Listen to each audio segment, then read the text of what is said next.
Yeah, baby. Pipe Spencer played it.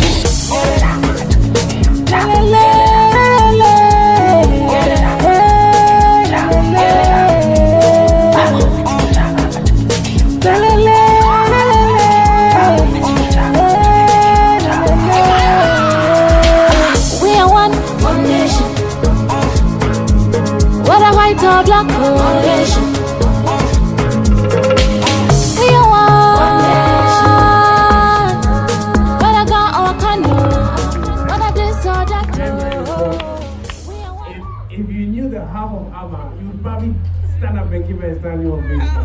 One more round of applause for Mrs. AFF MIntah, CEO of Dandelion Ghana. Hey. All right. Thank you. Listen, you have no idea, okay? Amma is cooking, she's a mother, she's a wife, she's a businesswoman, she's selling pots. She's a mentor. Come on now. And she's a cinematographer. And he's a cinematographer. Can you imagine? A role model. Yeah, so it's worth it. Amma, tell us something about yourself before we delve into the meat of the conversation. Who is Amma, Mrs. AFF MIntah? Really, I think that the things that I do explain who I am. So I think that we'll talk. First of all, I want to explain why we're seeing these wonderful dances. It's also who I am.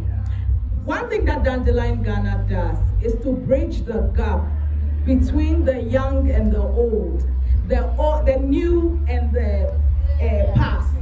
Because, you know, somebody will say, we've come for an Asanka food festival, but why are we having contemporary dance? And, you know, there are some of us who will never cross that bridge to the other side, who will never ask, hey, what's the new dance? How do you feel? How are the younger people expressing themselves? We are using food to create bridges from one spot to the other. I mean, we can just come together and talk about Asanka's pots and just go home, and then we'll be satisfied. But have we really learned something about the other person? One of the things that we wanted to do for this festival was to present the new as well. Because we're always saying that we have to teach the new people the old ways, but you have to learn the new ways as well. What are the new people doing? If you don't know what they are doing, you can't impact them. And you see that the new people, the future too, don't listen to the old people. It's because we never sit down to listen to each other. We never have that opportunity. It's important for us to be able to sit together at one table. When you came to the museum, there was the Asanka. There's a need for us to sit down and eat together. So at Dandelion Ghana, we build bridges. You know, we will never have this opportunity again.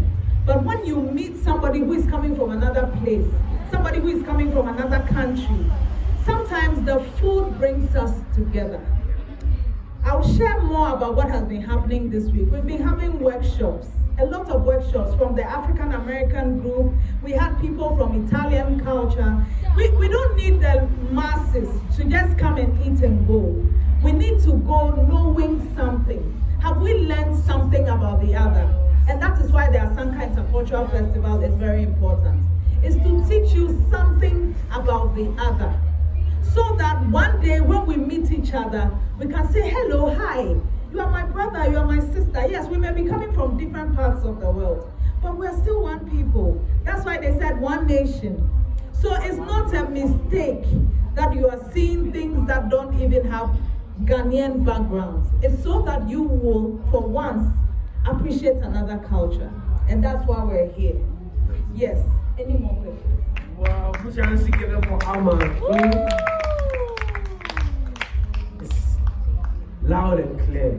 We'll take one more question and then we'll proceed. One more question. You have any question you want to ask Amma?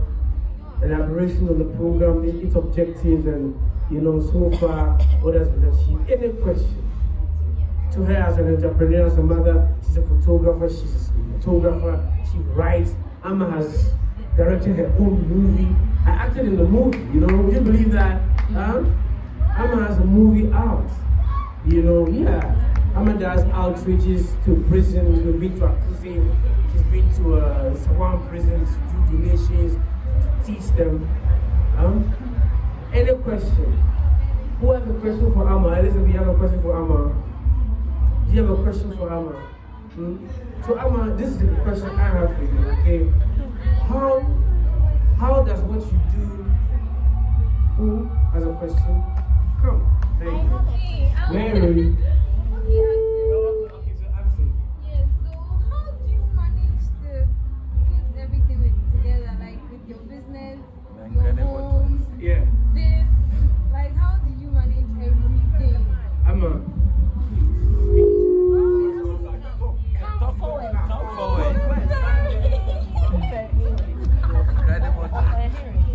Mary, good.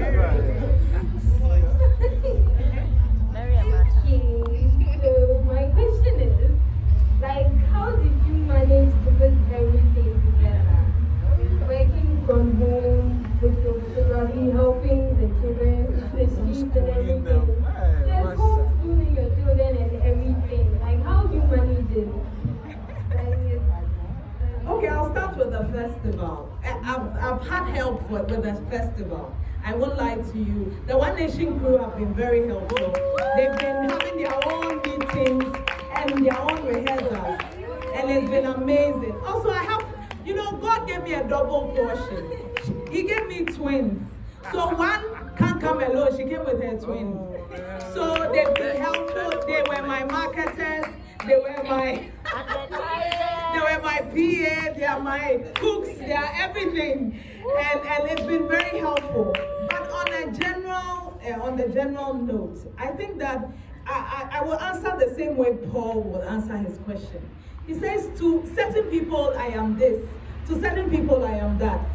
I don't always have to be one thing. Sometimes certain things demands me to be certain things, and if I need it, I also pay homage to my parents. They are over there. I have to mention their names.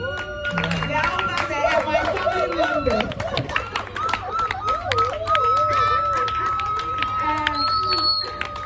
I have a strong sense of family because my mom and dad have been together for a very long time. And I've seen what coming together can achieve.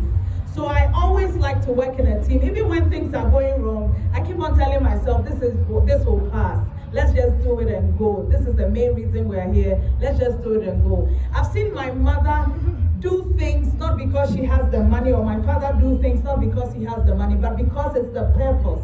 It's what is needed at that particular time. Sometimes my father will be a father. Yes, there were times when it was my father who was cooking. Yes, there were times when it was my mother. And I always say that my mother opened my eyes. Look, I appreciate Asanka more because I had a mother like her. She was a food technology. She used to do the canning and everything. And it was through her that I realized that I was allergic to aluminium. If she didn't do what she was doing, I wouldn't have known I was allergic to aluminium, and I wouldn't have started thinking. You know, a lot of young people are here. I would advise you, it's good to tap into the divine source, God. I won't lie to you, because you can be going like driving. If you don't know where you are going, it's okay not to know where you are going, but know who you lean on. Because if you are right with him, he will tell you, take left. And it's normal to see so many people dancing one way. How do you say that this is how they are dancing, but this is how I want to present myself? You can't do it without God. Because he made you and he knows why you are doing what you're supposed to be doing. So how can you exist without him? The story of the Asanka, for those who haven't come to the museum, I'll bring the museum here.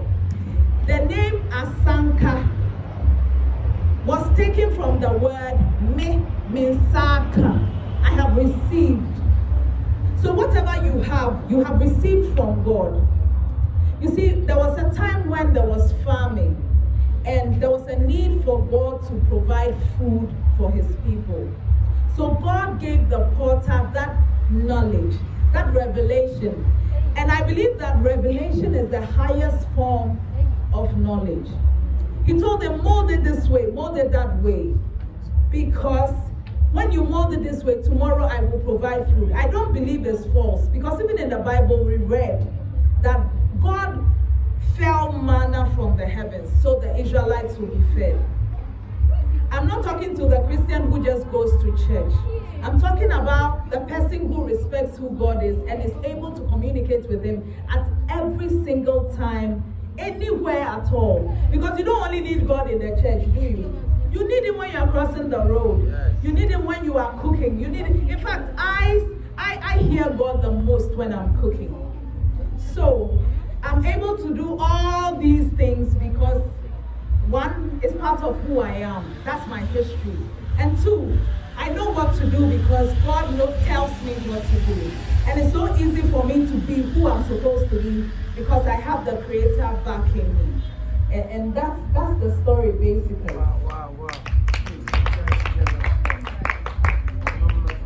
And listen carefully. For me, one of the things that stood out in Anna's submission, revelation, as far as she's concerned, is the highest form of knowledge. But we're here discussing, celebrating food, and we're having a little insight into spiritual things. So you can say that you're still an intensely spiritual woman, not no. Somebody who is in tune with the supernatural and takes advantage of it in her surroundings. I'ma conclude by just telling us how useful revelation has been in inspiring you to do mostly unconventional but honorable things. Okay, just wrap up with that and give us a testimony of how being in tune with the heavenly frequencies has helped you to do strange things but which were needed for the time that you were inspired to undertake them. Okay, so I'll give a testimony. The reason why I love the Asanka so much was because it began with my journey, with my personal journey with God. And one of my fingers was hit by a woman. Yes, we were pounding fufu and the person who was pounding it hit my finger. And then I was eating anyhow, doing anything anyhow. And my hand became conscious, like, you try so many,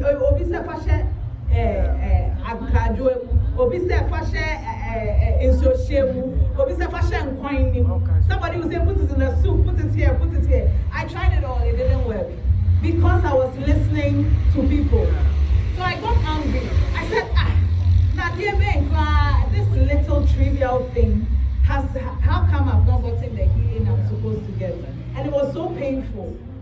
So I decided to get angry with God, and I went before God and I was so angry. I said, how come this thing is bothering me? It's such a trivial thing, but it's so painful. So that was when I heard, get a tomato, put your hand in it. I said, is this God or is something? He said, yeah, this is God. Put your hand in the tomato. And I always verify because in church, they told us that there are so many spirits. So if you are not lucky, you'll be talking to the wrong spirit.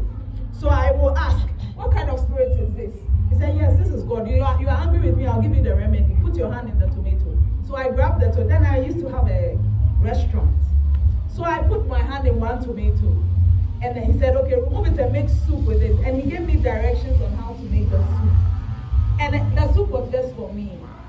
I didn't share it with anybody else. So after the soup, when I drank the soup, the following morning I woke up, I even forgot I had a pain on my hand. There was nothing there. There was absolutely nothing there. So that's when I began to ask more questions.